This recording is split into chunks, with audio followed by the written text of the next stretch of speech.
Friends, ನಿಮ್ಮ ಜಾತಕನೂ ಕೂಡ open ಮಾಡಿಬಿಟ್ಟು ಇವೆಲ್ಲ ಅಂಶಗಳಿದೆ ಅಂತ ಚೆಕ್ ಮಾಡಿ ನನಗೂ ಕೂಡ ಹೇಳಿ.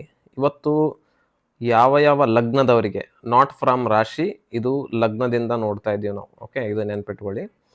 ಯಾರಿಗಾದರೂ ಭೂಮಿ, ಭವನ, ವಾಹನದ ಯೋಗ ಈಗ ಆಲ್ರೆಡಿ ರೀಸೆಂಟ್ಲಿ ಆಗಿದ್ದರೆ ಅಥವಾ ಆಗುವಂತಹ ಸನ್ನಿವೇಶ ಇತ್ತು ಅಂದರೆ ಖಂಡಿತವಾಗೂ ಈ ರೀಲ್ನ ಕೆಳಗಡೆ ಕಮೆಂಟ್ ಮಾಡಿ. ನಮ್ಮ ರಿಸರ್ಚ್ಗೂ ಕೂಡ ಹೆಲ್ಪ್ ಆಗುತ್ತೆ. ನಂಬರ್ 1 ಲಗ್ನ ಧನು ಲಗ್ನ. ಇದು ಆ್ಯಕ್ಚುಲಿ ನಾರ್ತ್ ಇಂಡಿಯನ್ ರಾಶಿ ಚಾರ್ಟ್ ಸ್ಟೈಲ್ ಇದೆ. ಯಾಕಂದ್ರೆ ನಾನು ಅದರಲ್ಲೇ ಸ್ಟಡಿ ಮಾಡಿರೋ ಕಾರಣಕ್ಕೆ ನನಗೆ ಈಸಿ ಆಗುತ್ತೆ ಅನ್ನೋ ಕಾರಣಕ್ಕೆ 1 ನಂಬರ್ ಅಲ್ಲಿ 9 ನಂಬರ್ ಅಂತ ಬರೆದಿದ್ರೆ, 1ನೇ ಮನೆಯಲ್ಲಿ 9 ಅಂತ ಬರೆದಿದ್ರೆ ಅದು ಧನು ಲಗ್ನ ಆಗುತ್ತೆ.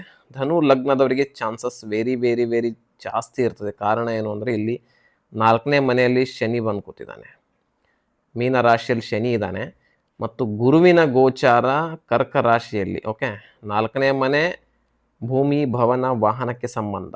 4ನೇ ರಾಶಿಯೂ ಕೂಡ ಭೂಮಿ, ಭವನ, ವಾಹನಕ್ಕೆ ರಿಲೇಟು. ಸೊ ರಾಶಿ ಅನುಗುಣವಾಗಿಯೂ 4 ನಂಬರಲ್ಲಿ ದೊಡ್ಡ ಗ್ರಹ ಜುಪಿಟರ್ ಬಂದಿದೆ.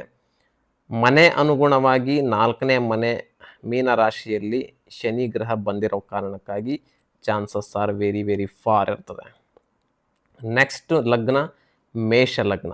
ಮೇಷ ಲಗ್ನದವರಿಗೆ ಚಾನ್ಸಸ್ ಯಾಕೆ ಅಂದರೆ ಅವ್ರದ್ದು 4ನೇ ಮನೆ ಕರ್ಕ ರಾಶಿ ಬರುತ್ತೆ. ಇದರಲ್ಲಿ ಗುರುವಿನ ಗೋಚಾರ ನಡೀತಾ ಇದೆ. ನೆನಪಿಟ್ಟುಕೊಳ್ಳಿ, ಯಾರ್ಯಾರ ಜಾತಕದಲ್ಲಿ ಶನಿ ಮಹಾದಶೆ ಭುಕ್ತಿ ಅಥವಾ ಗುರುವಿನ ಮಹಾದಶೆ ಭುಕ್ತಿ ನಡೀತಾ ಇರ್ತದೆ ಅಂಥವರಿಗೆ ಅಬೌವ್ 70% ಅಪ್ಲೈ ಆಗುತ್ತೆ. ಮಿಕ್ಕವರಿಗೆಲ್ರಿಗೂ ಕೂಡ 10 to 20% ಮಾತ್ರ ಇದು ಅಪ್ಲೈ ಆಗುತ್ತೆ. 3ನೇ ಲಗ್ನ ಸ್ಕಾರ್ಪಿಯೋ ಅಥವಾ ವೃಶ್ಚಿಕ ಲಗ್ನ ಮಿತ್ರೆ. ಇದರಲ್ಲಿ ಕಾರಣ ಏನು ಅಂದರೆ 4ನೇ ಮನೆ ಇವ್ರದ್ದು ಕುಂಭರಾಶಿ ಬರುತ್ತೆ. ಕುಂಭರಾಶಿಯಲ್ಲಿ ಇವರಿಗೆ ರಾಹು ಗೋಚಾರ ನಡೀತಾ ಇದೆ. ಓಕೆ, ರಾಹುನೂ ಕೂಡ ದೊಡ್ಡ ದೊಡ್ಡ ಗ್ರಹಗಳು, ರಾಹು, ಶನಿ ಮತ್ತು ಗುರು ಯಾರ್ಯಾರು 4ನೇ ಮನೇಲಿ ಗೋಚಾರ ಆಗ್ತಿರ್ಬೇಕಾದ್ರೆ ಮತ್ತು ಗೋಚಾರ ಆಗ್ತಾ ಇರುವಂಥ ಗ್ರಹ ಅದರದ್ದು ಮಹಾದಶ ಭುಕ್ತಿ ನಡೀತಿರ್ಬೇಕಾದ್ರೆ 100% ಭೂಮಿ, ಭವನ, ವಾಹನದ್ದು ಇದು ನೋಡ್ಲಿಕ್ಕೆ ಸಿಗುತ್ತೆ. ನೆನ್ಪಿಟ್ಕೊಳ್ಳಿ, ಭೂಮಿ ಭವನ ಅಂದರೆ ಏನೋ ಒಂದು ಕೋಟಿಗಟ್ಟಲೆ ಅರಮನೆ ಕಟ್ತೀನಿ ಅಂತಲ್ಲ.